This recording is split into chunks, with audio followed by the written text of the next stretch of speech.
Hey guys! Today we're going to start our unit on energy.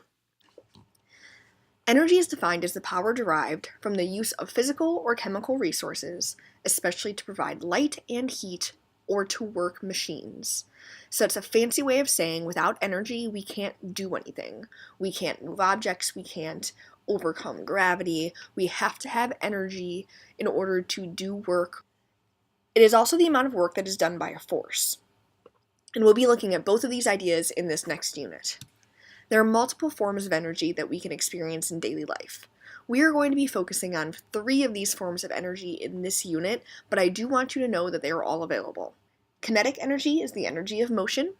Potential energy due to gravity is potential energy or energy due to position. Potential energy due to elastic is something that can be stretched or compressed in order to have energy. Thermal energy, which is energy due to motion of particles.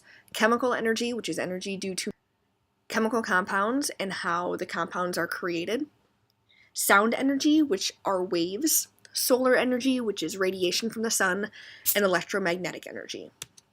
So the first one we're going to focus on is kinetic energy. Kinetic energy is the energy of motion. So if you push on an object and you set it in motion, the object is moving, then it is capable of doing work. Therefore, it has energy of motion or kinetic energy. The kinetic energy of an object depends upon the mass of the object as well as its speed or velocity. So the equation is Ke, kinetic energy, is 1/2 times m times v squared. Now keep in mind the only thing in this equation that is squared is velocity. Another way that you can write this is energy with a little k and 1/2 mv squared. So all energies can be capital E, and then you have a little subscript next to it to tell you what type of energy we're looking at. I prefer Ke, so on my worksheets and in my practice we're going to be seeing this one, but I do want you to know that Ke and Ek are interchangeable. So here's practice problem. A 7-kilogram bowling ball moves 3 meters per second. What is the kinetic energy of the bowling ball? So Ke is 1/2 mv squared. Ke is my question mark, m is 7, v is 3. So Ke equals 1/2 times 7 times 3 squared, and Ke equals 31.5 joules. And joules is the unit for energy. How fast must a 0.00245 kilogram tennis ball move in order to have the same Ke as the bowling ball? So same equation, Ke is 1/2 mv squared, but now we know the Ke because it has to be the same as the above problem. The mass is 0.00245, and velocity is our unknown value. So 31.5 equals 1/2 0.00245 v squared. 31.5 equals 0.001225 v squared. Now I want to divide by this 0.001225 to get the v squared by itself. V squared equals 25,469.4. And now my last step, I want to get rid of that squared. I want to square root both sides. And v is 159.6 meters per second. So in order to have the same amount of kinetic energy, this tennis ball must be moving approximately 160 meters per second. That's really fast. The second type of energy we're going to be looking at is gravitational potential energy. This is energy based on the position of the object above the ground. The force associated with this energy is the work required to lift the object to its position. So the higher the object is above the ground, the more gravitational potential energy it has. So our equation is Pe with a little g for gravitational equals mass times gravity times height. So even though I'm not telling you gravity in most of the problems, you already know it because it's 9.8.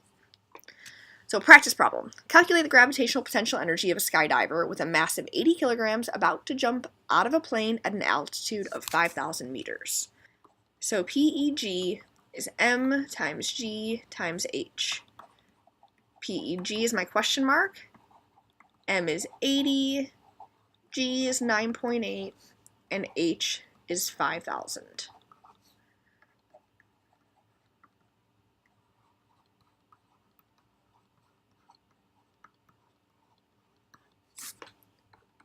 PEG equals 3,920,000 joules. The last type of energy that we're going to focus on for this unit is elastic potential energy. This is the energy of an object based on position of a stretched or compressed scenario. The force associated with this energy is the work done by actually stretching or compressing the object. How much energy do you have to use to pull the string of a bow taut? Or how much energy do you have to use to compress a spring to change the shocks of your car? So this one's equation is very similar to the kinetic energy equation, but there are a couple different variables. K is the spring constant, and that's in newtons divided by meters. The spring constant value tells you how strong or how flimsy that spring or that elastic piece is.